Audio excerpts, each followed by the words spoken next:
Uno, estamos al aire. A los médicos, enfermeras y profesionales de la salud queremos decirles gracias.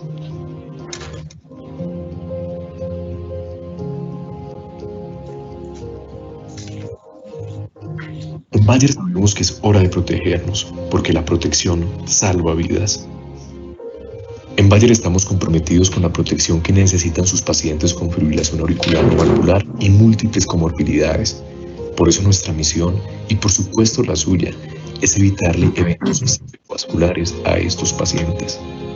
Para lograrlo, algo que toma mayor relevancia en este momento en el que permanecemos en casa es la adherencia al tratamiento, pues el medicamento no funciona en pacientes que no se lo toman. Y es que el incremento de la adherencia al tratamiento de enfermedades cardiovasculares con régimen de una vez al día es del 42%. El 81% de los pacientes con fibrilación auricular no valvular, como los que usted ve en su consulta, prefieren régimen de una vez al día. Xarelto es su aliado para aumentar la adherencia con un 94% versus 30% de los regímenes 2 veces al día. Solo piense en ese paciente con fibrilación auricular no valvular con múltiples comorbilidades. ¿Cuántas tabletas en este momento se toma al día? Un tratamiento de una sola vez al día haría la diferencia en la adherencia de su paciente. Recuerde la dosificación de Xarelto 20 miligramos una sola vez al día y para pacientes con depuración de creatinina menor a 50, 15 miligramos una sola vez al día. Importante, siempre tomarlo con una de las comidas principales para aumentar su absorción. Nuevamente gracias por su compromiso con la salud de toda la humanidad.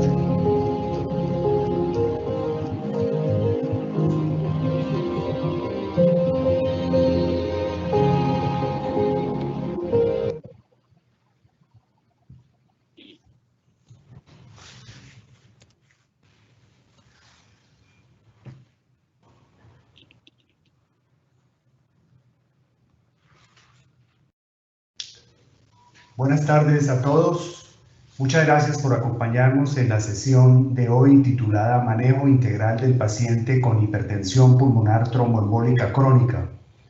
Mi nombre es Edgar Hernández Leiva, cardiólogo de la Fundación Cardioinfantil, y los estaré acompañando en la moderación de esta actividad. Queremos dar un especial agradecimiento a Bayer por vincularse como patrocinador exclusivo de este webinar. Les recordamos que al conectarse a esta conferencia se autoriza el tratamiento de sus datos personales, los cuales serán tratados de acuerdo a la Ley 1581 de 2012 y nuestra política de datos personales, la cual puede consultar en nuestra página web. De igual forma, le informamos que esta conferencia está siendo grabada. El chat de preguntas se encuentra habilitado en la barra de participantes. Les agradecemos dejar allí sus inquietudes, las cuales resolveremos al final de la sesión. Hoy tenemos una agenda muy interesante en la que abordaremos la epidemiología, el manejo percutáneo y quirúrgico y el rol de la medicina nuclear en el tratamiento de la hipertensión pulmonar tromboembólica. Para ello contamos con un grupo selecto de invitados de la Fundación Cardioinfantil y de la Fundación Neumológica. Iniciamos la actividad con la intervención del doctor Rafael Conde. El doctor Conde es médico neumólogo internista con amplia experiencia en manejo de enfermedad respiratoria de alta complejidad, con énfasis en hipertensión pulmonar arterial e hipertensión embólica crónica, y en la tarde de hoy nos hablará de la epidemiología de la enfermedad arterial tromboembólica crónica en Colombia y acceso a los servicios de salud. Adelante, doctor Conde, bienvenido. Muy buenas. Un placer estar aquí. Primero quisiera confirmar el grupo organizador si se está compartiendo la pantalla. Sí, correcto, doctor. Perfecto, es un placer estar acá. En esta charla hablaremos un poco del tema de la hipertensión embólica crónica, centrados un poco en algo de su fisiopatología y la epidemiología. ¿Cómo llega un trombo a esto y a estas condiciones avanzadas de enfermedad? Es un verdadero reto. La enfermedad embólica crónica ha pasado a ser de la curiosidad al tratamiento en la cura, y en la medida que la experiencia pasa, las opciones terapéuticas crecen. La hipertensión pulmonar embólica crónica tiene una incidencia acumulativa variable, fundamentada en varios estudios en los cuales podemos ver con exactitud cómo esta epidemiología se modifica desde estudios desde el 0.4% hasta el 1% en algunas series de casos. Fisiopatológicamente hay una cantidad de eventos que van dañando el vaso, modificando la estructura microvascular y llevando a daños a nivel del aparato arterial, a nivel del segmento capilar y además del segmento venoso, que progresivamente van generando daño y a su vez van generando de otra forma también shunt AB, que van generando a su vez sobrecarga sobre el sistema arterial pulmonar y de la misma manera sobre el corazón derecho. De esta forma es una enfermedad cuyo curso evolutivo en el tiempo tiene diferentes formas de presentación, y estas diferentes formas de presentación, en el caso de la hipertensión embólica crónica quirúrgica, se modifica llevando a variables hemodinámicas con compromiso importante y clase funcional avanzada. Entonces es una enfermedad con comportamiento variable y mortalidad variable, cuyo curso clínico y evolutivo igualmente es variable, y tienen varios elementos que van llevando al deterioro y a la neoíntima, que va generando daño a nivel de la vasculatura, y al final hay un fenómeno de resolución parcial del trombo que finalmente lleva a trombos persistentes y en algunos casos a tromboembolía crónica persistente. Esta enfermedad finalmente es la sumatoria de cambios persistentes pese a esa anticoagulación, a hipertensión, a presión pulmonar media por encima de 20 milímetros de mercurio y alteraciones persistentes en la gamografía, ventilación, perfusión, que requiere un proceso diagnóstico estructurado y que requiere, desde el punto de vista epidemiológico, un proceso serio que va llevando al daño y a la disfunción crónica del ventrículo derecho. Esto es parte de nuestra experiencia y es parte de lo que más o menos registra en la literatura mundial y es parte de nuestra experiencia en cuanto a la epidemiología. Un porcentaje de los pacientes, el 8.3%, requiere una intervención tras un estudio estructurado. En nuestra casuística, el 58% de los casos de 443 pacientes llegan al desarrollo de una vasculopatía de los cuales el 24% de los pacientes terminan en una hipertensión pulmonar embólica crónica, con esta distribución que aparece acá. Epidemiológicamente, nuestros pacientes, el 21% de los pacientes están en un rango entre 61 a 70 años, en una proporción hombre-mujer del 76%, mujer 24% hombres. En general, el proceso estructurado hace que gran parte del tratamiento se centre dependiendo de dónde se encuentra la lesión, y generalmente, dado el compromiso que pueda tenerse este tipo de pacientes, puede requerir todas las intervenciones que van desde endarterectomía, angioplastia pulmonar y en algunos casos terapia médica. El rol del tratamiento está fundamentado en la anticoagulación. Cada vez más la evidencia va hacia el uso de anticoagulantes, nuevos anticoagulantes que surgen como una real opción terapéutica en el manejo de estos pacientes. Los estudios muestran de alguna forma observacionales hasta la fecha que la sobrevida puede ser igual y que los desenlaces en los pacientes versus warfarina pueden ser similares, a pesar de que no son estudios aleatorizados controlados. Nada que decir, la hipertensión pulmonar embólica crónica, el gold estándar del tratamiento cuando el paciente es operable, definitivamente es la endarterectomía, con excelentes resultados, y cuando se compara con pacientes no operados, pues los desenlaces indudablemente son mayores.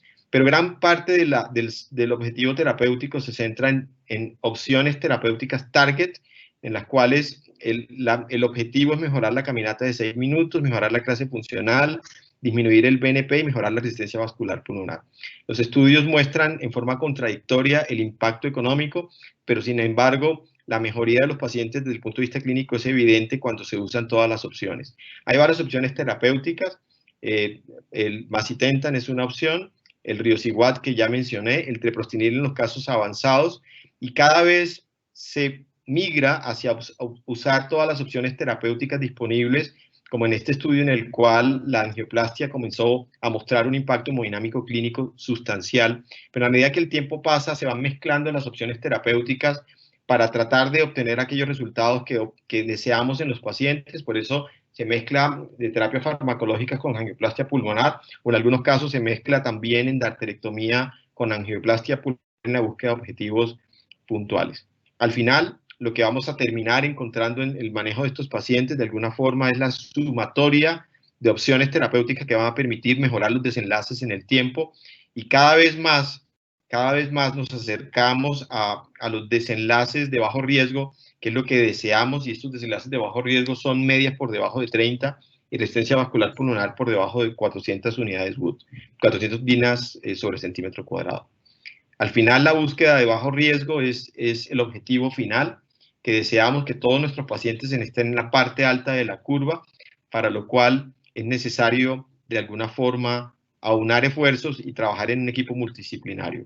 En nuestros resultados, de 64 pacientes, 62 tienen hipertensión residual por múltiples causas, pero entonces posiblemente cada intervención no es el momento final de la enfermedad, sino un continuo en el manejo de los pacientes de aquí a futuro. Con esta intervención quiero decirles que la intervención de múltiples equipos es la herramienta más importante en el manejo de esta enfermedad, que por demás tiene una epidemiología variable y igualmente requiere equipo especializado, tecnología y además intervenciones de múltiples intervenciones para mejorar nuestros desenlaces a largo plazo. Muchísimas gracias.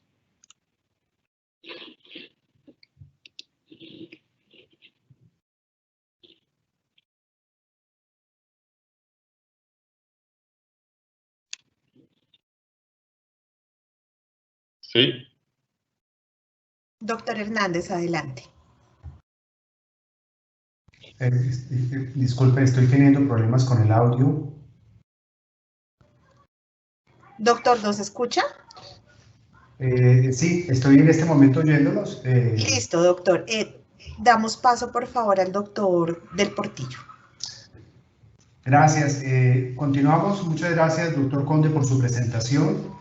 Continuamos con la conferencia Manejo Contemporáneo Percutáneo de la Enfermedad Tromboembólica Crónica a cargo del doctor Juan Hernando del Portillo. El doctor del Portillo es médico especialista en cardiología intervencionista y hemodinamista. También él es profesor asociado ad honorem del posgrado de cardiología de la Universidad del Bosque y pertenece al comité editorial de la página web de la Revista Colombiana de Cardiología. Adelante, doctor del Portillo. Muchas gracias, doctor Hernández, por la presentación. Muchas gracias a la Fundación y a Bayer por permitirnos compartir estos minutos. Bueno, vamos a hablar entonces del manejo contemporáneo percutáneo de la enfermedad tromboembólica crónica. Y claro que no tengo conflictos de interés para esta presentación y este va a ser el contenido de mi charla. Vamos a comenzar a hablar de la arteriografía pulmonar. Es que cuando uno hace intervencionismo en las arterias pulmonares es muy importante tener una buena correlación anatómica con las proyecciones angiográficas. Ya vamos a ver por qué. Cuando uno hace una angiografía pulmonar, tiene que tener en cuenta la tasa de inyección, la cantidad de medio de contraste y la presión con la cual va a inyectar. A medida que hace unas inyecciones más selectivas o más segmentarias, debe disminuir la tasa de inyección y la cantidad de medio de contraste. Asimismo, se recomienda que cuando los pacientes tengan una hipertensión arterial muy severa, se disminuya como tal la tasa de presión con la que se inyecta.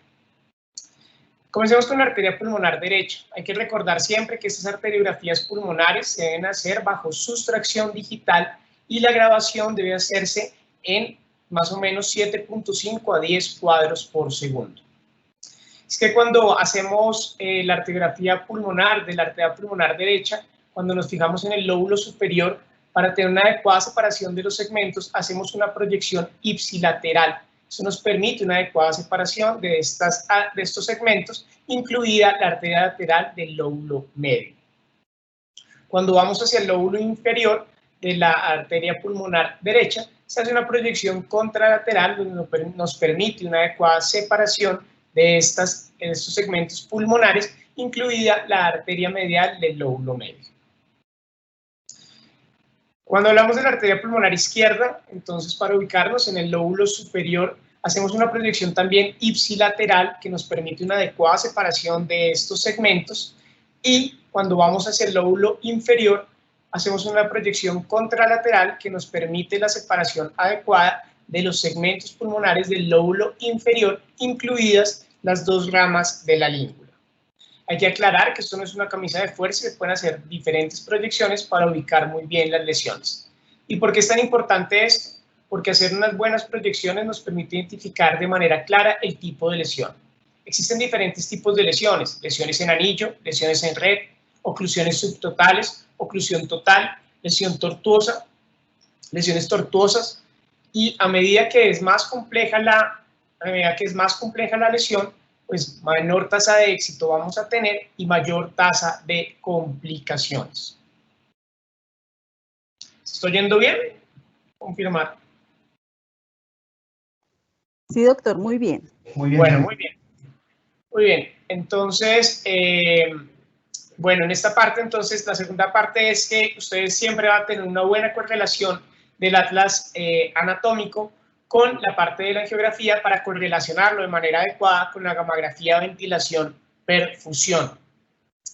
Entonces, fíjense cómo en esta oclusión subtotal se aprecia pues, una correlación gamagráfica funcional con las proyecciones que hemos revisado previamente. Luego de esto, en oclusiones totales sobre el lóbulo inferior derecho, con una correlación anatómica exacta y gamagráfica que se puede apreciar en esta diapositiva. Posteriormente, en las proyecciones para el pulmón izquierdo, lesiones suboclusivas y en red compatibles con defectos de la perfusión en la gamografía, y en el lóbulo inferior, donde hay defectos oclusivos y lesiones tortuosas con un defecto gamagráfico compatible con nuestra angiografía pulmonar. Hablemos entonces ahora de la angioplastia pulmonar. Es que cuando uno habla de las indicaciones de la angioplastia pulmonar, lo primero que tiene que pensar es en que debe ser evaluada por un equipo externo, por un equipo experto de hipertensión pulmonar, de tromboembolismo pulmonar crónico. No solo se debe tener en cuenta que el paciente sea inoperable para realizar la angioplastia pulmonar, también se tiene que tener en cuenta si el paciente es sintomático en tratamiento médico o tiene intolerancia a los tratamientos de la hipertensión pulmonar. Si además de eso tiene comorbilidades que expliquen como tal la sintomatología, en ese caso no sería candidato a este tipo de intervención. También la factibilidad de este procedimiento, contando con accesos venosos que sean útiles para hacer las angioplasias y mediciones de presiones pulmonares y que las lesiones tengan posibilidad para hacer una angioplastia pulmonar. También tiene que estar muy bien justificado el procedimiento. Si la cantidad de enfermedad que voy a tratar va a tener un beneficio hemodinámico y si la enfermedad a tratar sobre el pulmón, sobre ese pulmón está viable, guiándonos por la gamografía, ventilación, perfusión. La angioplastia pulmonar se reserva principalmente para pacientes que tienen lesiones a nivel subsegmentaria y segmentaria, mientras que la tromboendarterectomía pulmonar se reserva para pacientes con compromiso de las arterias lobares y principales. En ese siguiente ejemplo se pueden dar cuenta cómo hay una angiografía pulmonar sobre su margen izquierdo, en el fondo azul, en donde se aprecia una lesión trombótica extensa sobre la rama principal derecha y que compromete todo el tronco basal de la arteria pulmonar del lado derecho. En la siguiente imagen, donde estoy señalando con el cursor, se aprecia un trombo residual en el tronco basal de la arteria pulmonar, izquierda. En el lado derecho, sobre el fondo rojo, aprecian lesiones muy significativas que son susceptibles de angioplastia pulmonar, como lesiones en anillo y lesiones en red en este segmento del lóbulo inferior derecho. Los aspectos técnicos que tenemos cuando hacemos una angioplastia pulmonar es iniciar con oxígeno suplementario para tener una saturación mayor al 90%, un acceso venoso que en nuestra experiencia es más femoral, con introductores largos como el Destination, que permiten intercambio de catéteres guías para manipular las guías. Se inicia con un protocolo de anticoagulación de 5.000 unidades de heparina para tener un tiempo, un ACT aproximadamente por encima de 200, y las guías de angioplastia que se utilizan son con puntas floppy como la Rontro o la BMW. El número de sesiones son varias sesiones para intervenir el número de vasos que necesitemos. Además de eso, el atlas que les presenté previamente con la segmentación permite escoger de manera correcta el catéter guía que vamos a utilizar para tener mejores desenlaces, menor tasa de complicaciones y que sea un procedimiento mucho más rápido.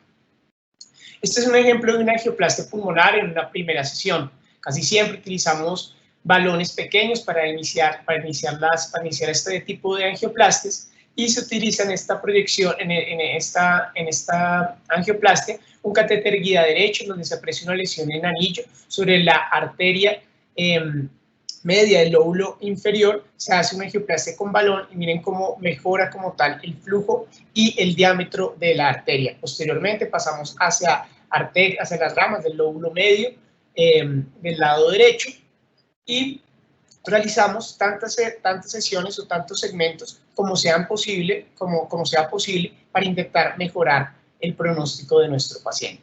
En esta segunda sesión ya se aumenta el tamaño de los balones con una relación 1:1 o una relación de 1.2:1.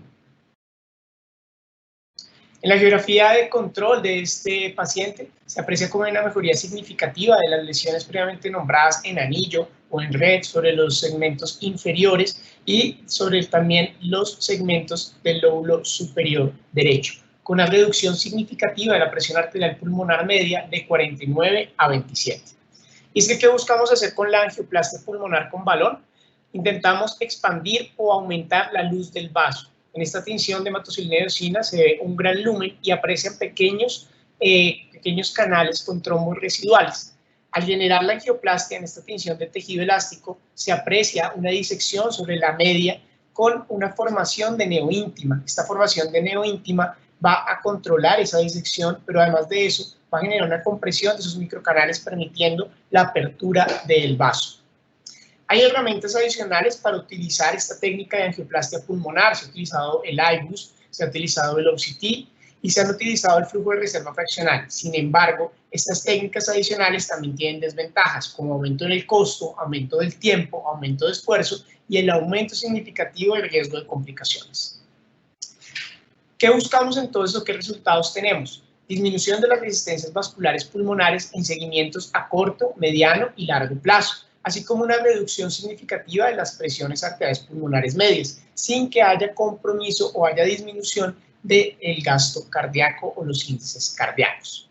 Cuando se compara la angioplastia pulmonar con el tratamiento médico óptimo aislado, se ha demostrado cómo hay una disminución significativa de la mortalidad usando la angioplastia pulmonar. Cuando se compara la angioplastia pulmonar con la tromboendarterectomía, no hay una diferencia significativa en utilizar cada una de estas pruebas. Aclarando que pues, cada una de estas debe ser seleccionada por un grupo grande. Las complicaciones, mortalidad del 2%, soporte mecánico circulatorio del 2.4%, intubación orotraqueal del 4.6%, ventilación mecánica no invasiva del 22.6%. Cuando se presenta hemoptisis en la sala de hemodinámica, hay que pensar lesión vascular que se presenta del 13.5%, con lesiones con la punta de la guía, lesión con balón, dejando tinción, disección al pasar la guía o ruptura del vaso. El manejo de esto se hace con coils, gel o balón, y cuando hay lesión pulmonar por reperfusión se puede presentar hasta el 22% de los casos, se maneja con oxígeno y diuréticos.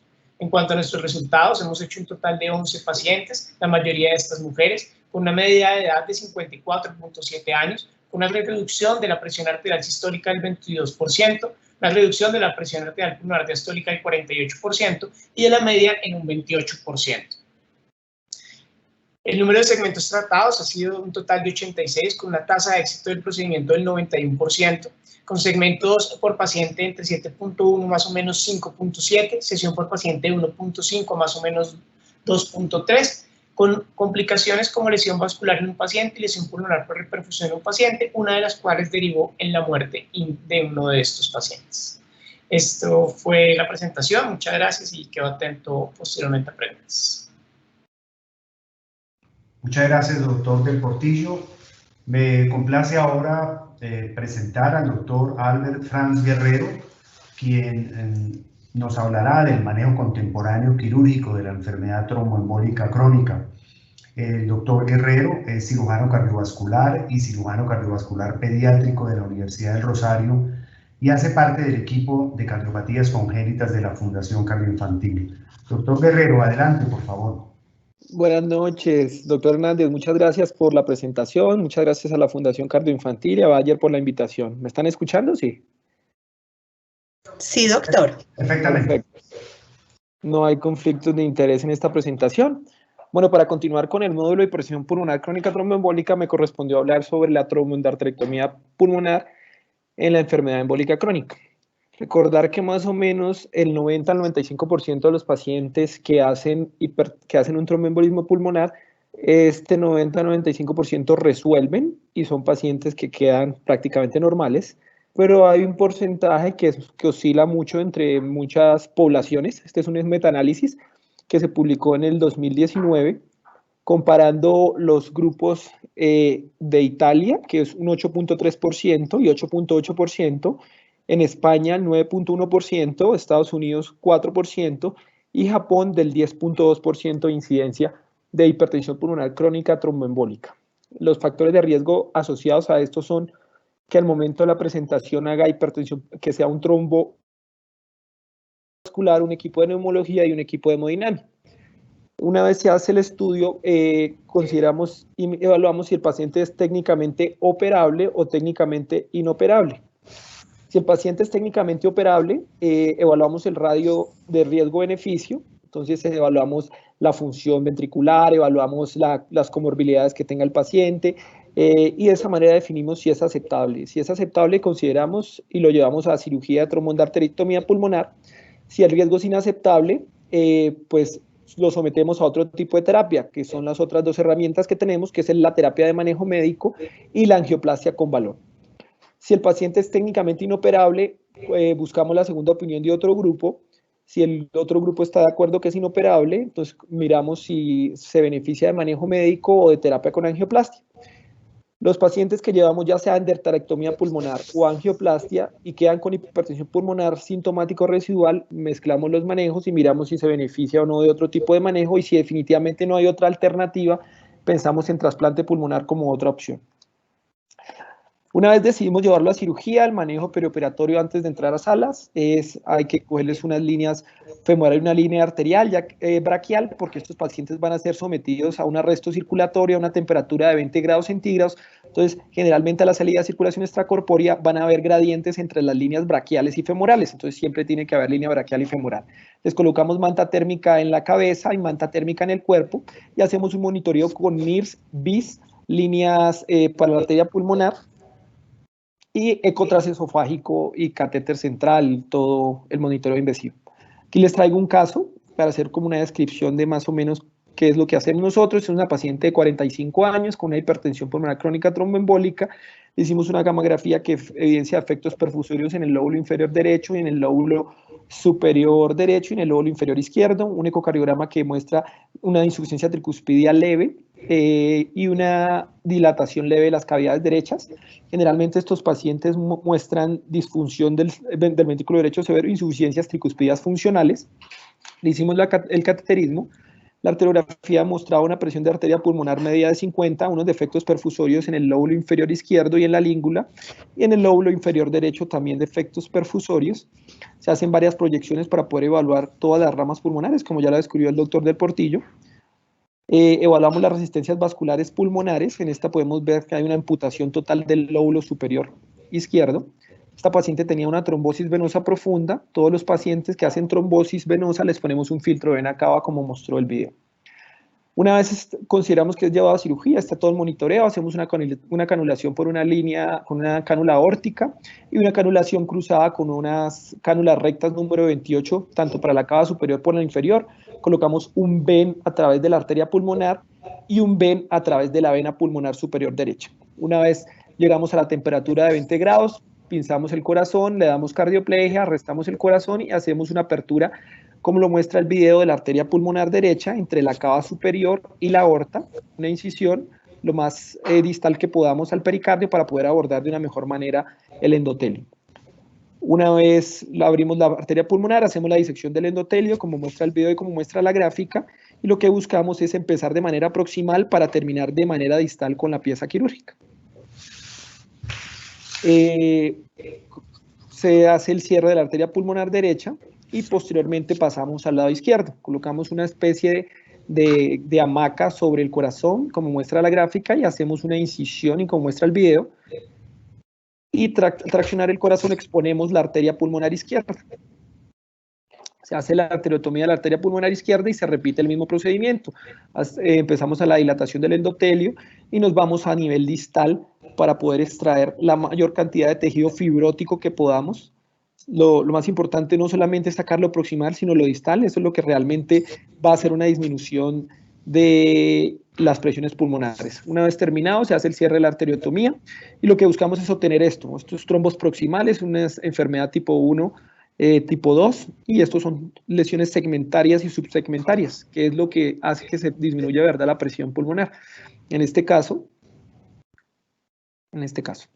una vez se llega a cirugía, esta es una clasificación. Los pioneros en esta cirugía son la Universidad de California de San Diego. Hicieron la primera clasificación, que es la clasificación de Jamieson, que lo que clasifica es en tipo 1, tipo 2, tipo 3 y tipo 4. Tipo 1 es una enfermedad proximal, tipo 2 es una enfermedad lobar, tipo 3 es una enfermedad segmentaria y subsegmentaria, y tipo 4 es que es un tejido sano, un endotelio sano, que son los pacientes que uno entra y realmente intenta hacer la disección, pero el tejido es tan delgado que finalmente uno no puede obtener nada.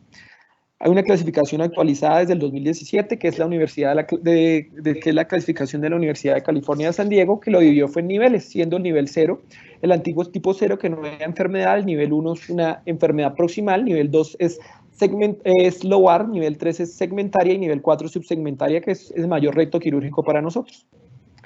Los resultados, lo que buscamos en estos pacientes es una disminución en las resistencias vasculares pulmonares, en la presión de las arterias pulmonares y mejorar la calidad de vida y la clase funcional de estos pacientes.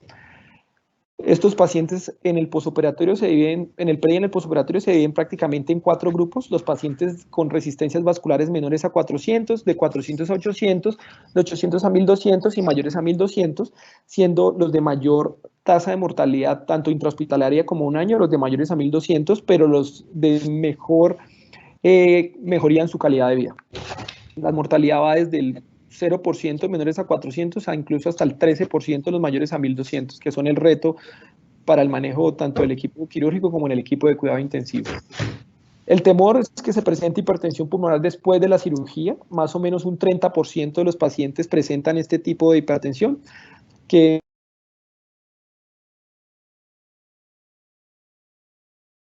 insuficiencia tricuspidea funcional, que puede ir desde leve hasta severa. Nunca se interviene porque la idea es, al momento de realizar el procedimiento, las presiones pulmonares van a bajar, el ventrículo derecho deja de estar dilatado y va a mejorar la insuficiencia. Hemos intervenido solamente 6 pacientes porque tienen una enfermedad orgánica además en la tricúspide, que es la indicación que tenemos.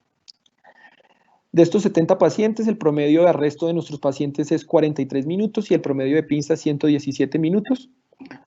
La tasa de recuperación de nuestra casuística es del 4.8%, lo hemos puesto más o menos el 6.5% de los pacientes en ECMO, 3 han sido periféricos, 2 han sido centrales, de estos 5 ha fallecido 1. La infección quirúrgica de nuestra estadística, cuando digo infección quirúrgica me refiero a infección superficial, es del 1.6% y mediastinitis del 1.6%, y la mortalidad de nuestro equipo es del 8.3%. El gran porcentaje de nuestros pacientes se encuentran en tipo 2 y tipo 3, más o menos el 80% de nuestros pacientes. Esto es un ejemplo de las piezas quirúrgicas de nuestros casos. Las características posoperatorias: a todos los pacientes a los 3 a 6 meses hacemos un seguimiento con un cateterismo cardíaco para, si tienen filtro de vena cava, retirárselo, y si no tienen, para hacer una medición de toda la hemodinamia pulmonar. Y lo que hemos encontrado es que en el seguimiento hay una mejoría estadísticamente significativa tanto en el índice cardíaco, la presión de arteria pulmonar media, la caminata a 6 minutos, las resistencias pulmonares totales y las resistencias pulmonares vasculares.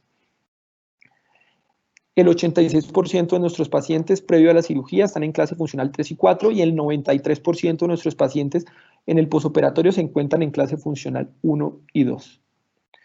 La tasa de sobrevida de nuestros pacientes, según la curva de Kaplan-Meier, a los 3 años es del 91%, a los 6 años es del 88% y a los 9 años es del 56%.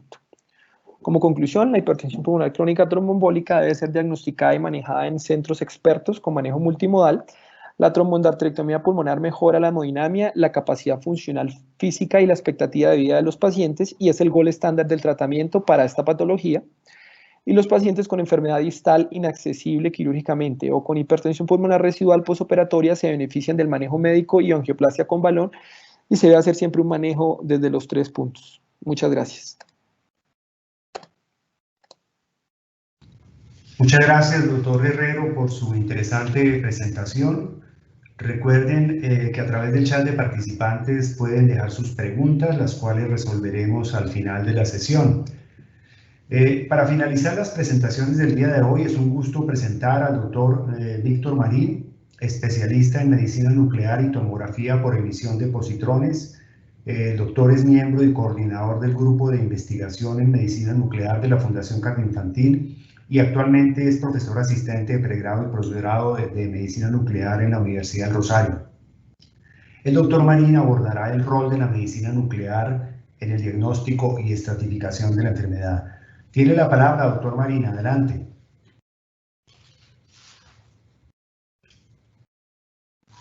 Bueno, gracias. ¿Me confirman si se me está escuchando bien y se ve la presentación, por favor? Sí, doctor. Muy bien. Bueno, buenas noches a todos. Vamos a intentar abordar un tema importante en el estudio del tromboembolismo pulmonar crónico, que es el aporte que puede dar, como ya lo han venido comentando mis compañeros, la medicina nuclear en el tromboembolismo pulmonar crónico. Entiendo que en el auditorio hay varios grupos de oyentes, desde estudiantes hasta especialistas, entonces vamos a intentar tocar un poco el tema. Declaro no tener conflicto de intereses y ustedes se preguntarán por qué estamos hablando nosotros en esta charla, y básicamente quiero recalcar que en todas las guías de práctica clínica, tanto nacionales como internacionales, se pone a la gamografía de ventilación-perfusión como la piedra angular para que a partir de esta se tomen decisiones en cuanto al estudio de los pacientes con el tromboembolismo pulmonar crónico. Entonces, por eso es tan importante este estudio y por eso es tan importante conocer cómo se hace y conocer cómo se puede interpretar, y cuando ustedes o los clínicos reciban nuestros reportes, saber a qué nos estamos refiriendo. Las posibilidades que tenemos nosotros para realizar este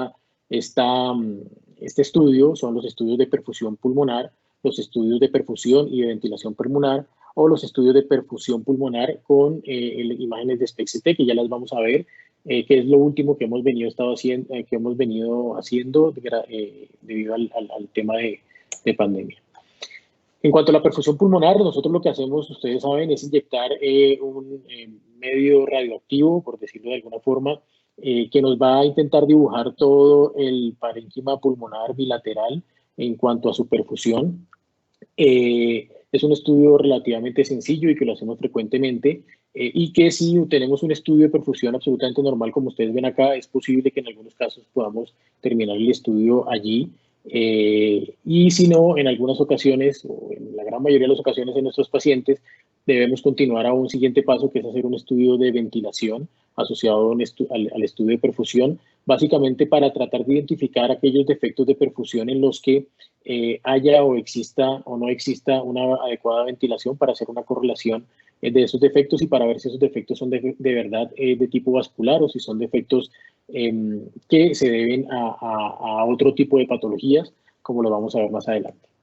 Sin embargo, esto es lo que veníamos haciendo hasta este momento en muchos servicios de medicina nuclear, el estudio de ventilación y perfusión, sobre todo en pacientes con sospecha de tromboembolismo pulmonar crónico.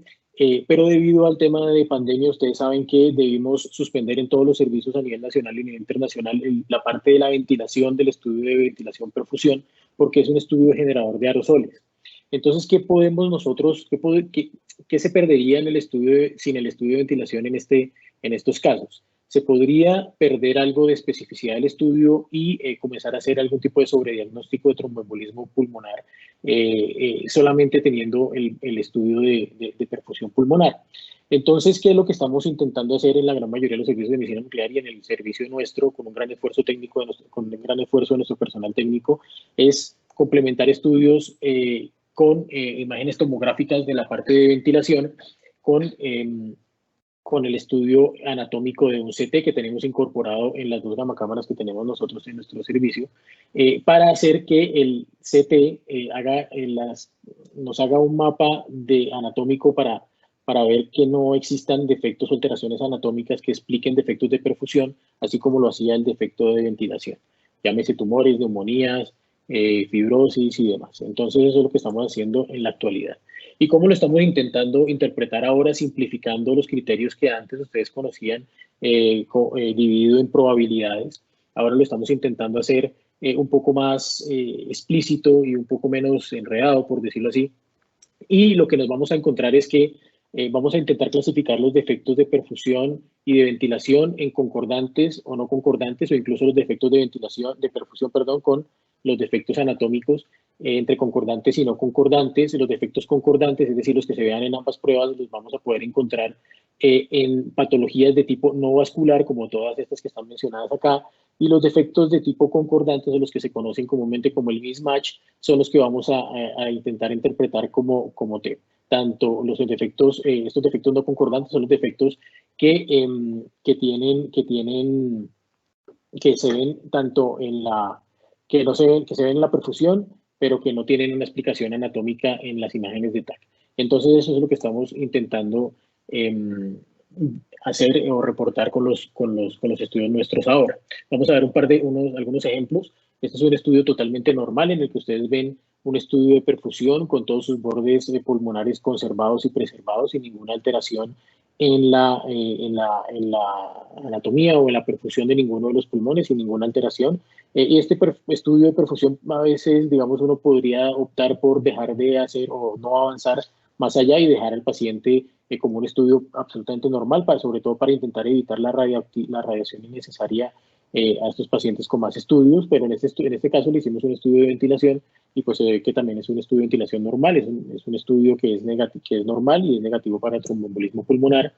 Estudios, por ejemplo, como este que tienen defectos de perfusión periféricos muy típicos, solamente el estudio de perfusión de aquellos pacientes que tienen tromboembolismo pulmonar crónico sin pérdida total del borde pulmonar, aquellos que uno podría clasificar incluso como defectos como trombos recanalizados. Vemos que tiene un patrón de ventilación prácticamente similar al estudio de perfusión, o sea, eso nos descarta que el paciente tenga un componente vascular y este paciente tiene probablemente un compromiso o una alteración de origen pleuroparenquimatoso no vascular y lo clasificaríamos como una normal no compatible con tromboembolismo pulmonar.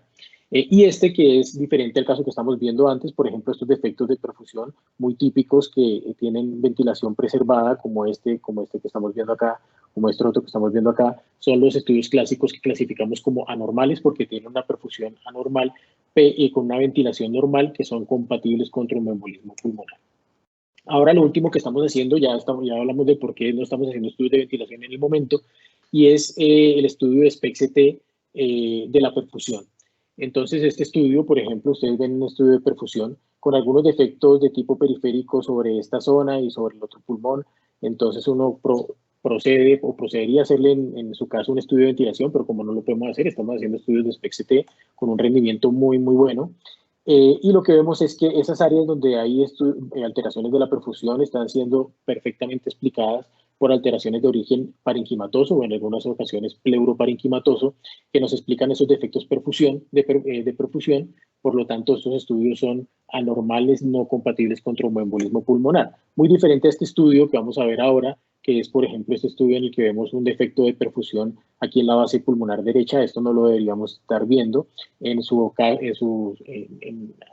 anteriores ocasiones pudiéramos haber optado por un estudio de ventilación, como no lo estamos pudiendo hacer, hacemos estudios SPECT-CT y perfectamente vemos el defecto de perfusión aquí en la base pulmonar derecha, las imágenes tomográficas que las fusionamos con el estudio de CT y nos queda un estudio SPECT-CT en donde no vemos una alteración anatómica o no vemos cambios anatómicos que nos expliquen ese defecto o esa falta de perfusión en esta zona, lo cual nos hace que el estudio sea anormal, porque la perfusión es anormal y compatible en este caso con tromboembolismo pulmonar.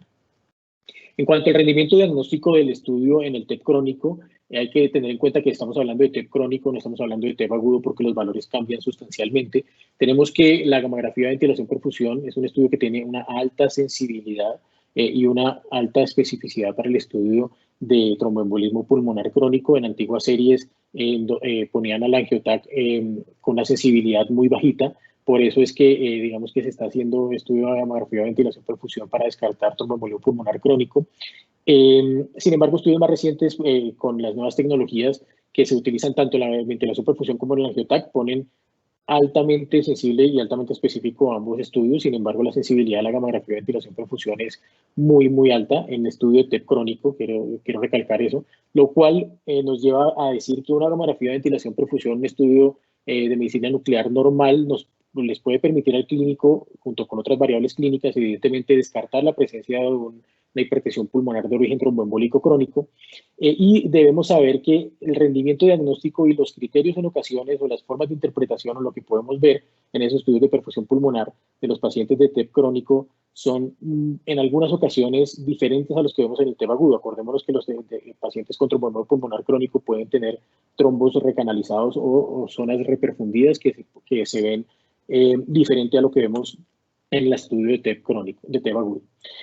Algo de nuestra experiencia, en el año 2018 estuvimos publicando con el grupo de neumología un par de casos clínicos en la gamografía de la revista colombiana de neumología, en el que presentamos un par de casos clínicos, así a grosso modo para mostrar un par de casos clínicos en los que teníamos gamografía de ventilación perfusión claramente patológicas, con estudios en los que se hizo angiotac que eran negativos o que no mostraban grandes anormalidades, y resulta que pues, se confirmaron estos hallazgos en la geografía pulmonar, y recibieron cada uno de esos pacientes su tratamiento adecuado. Esto estamos hablando de tromboembolismo pulmonar crónico, no como el tromboembolismo pulmonar, no así en el tromboembolismo pulmonar agudo. Y ya como mensajes finales, quiero que se lleven que la gamografía de ventilación perfusión o la gamografía de perfusión con SPECT-CT es un estudio que es fundamental en la aproximación tanto diagnóstica y de seguimiento. Esto es muy importante porque podemos hacer control y seguimiento de los pacientes que tienen tromboembolismo pulmonar crónico o antecedente de tromboembolismo pulmonar, para ver si ha cambiado o no ha cambiado ese patrón con el tratamiento que se le ha dado a esos pacientes.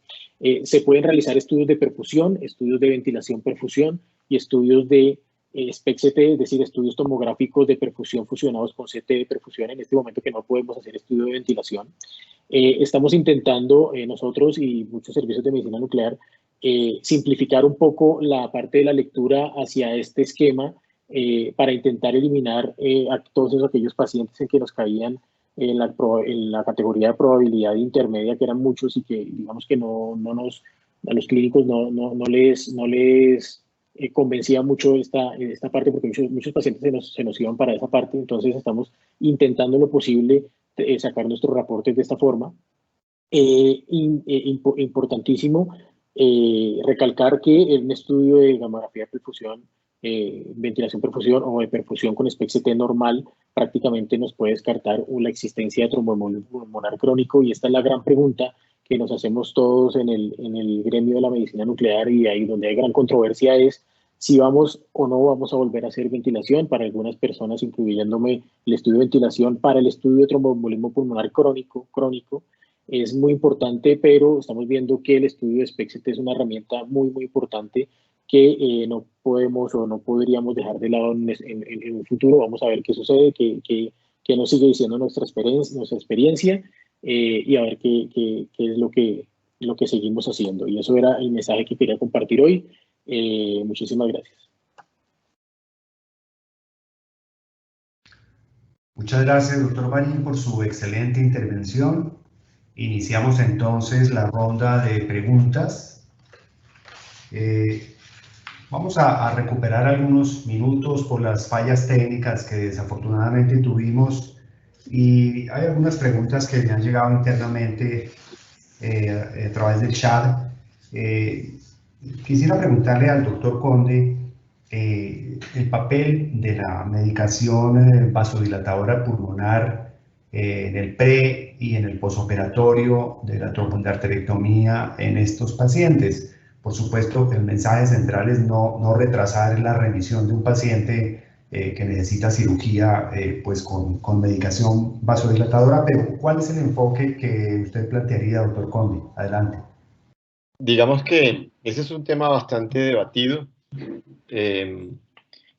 Los estudios, la opción terapéutica en el paciente con hipertensión pulmonar, claramente en el manejo preoperatorio, los resultados, más que contradictorios, no han demostrado ningún beneficio en el paciente que es quirúrgico. En el paciente que es quirúrgico, la solución es la cirugía. Es decir, cuando se comparan los resultados de pacientes que han sido manejados inclusive con prostanoides parenterales, que luego han sido intervenidos quirúrgicamente versus manejo médico, no hay ningún beneficio en el desenlace final de la endarterectomía, ni en ningún sentido. En el manejo posoperatorio inmediato, los estudios que hay son muy pocos y los resultados realmente tampoco impactan los desenlaces. Es diferente al paciente que en el posoperatorio inmediato hace disfunción o sea, agudización de la disfunción del ventrículo derecho, en el cual nos vemos obligados a tratar de mejorar la hemodinámica en el posoperatorio inmediato con miras a retirar al paciente de la ventilación mecánica o a sacarlo adelante. La decisión de iniciar terapia farmacológica en el posoperatorio está fundamentada en los desenlaces en el seguimiento. Y los desenlaces en el seguimiento se miden después del tercer mes o al sexto mes, entre el tercer y el sexto mes, cuando uno puede ver cuál es el resultado final de la cirugía. En términos generales, no hay ningún soporte en la literatura que avale manejo de medicamentos vasodilatadores en el posoperatorio inmediato del manejo de arterectomía pulmonar.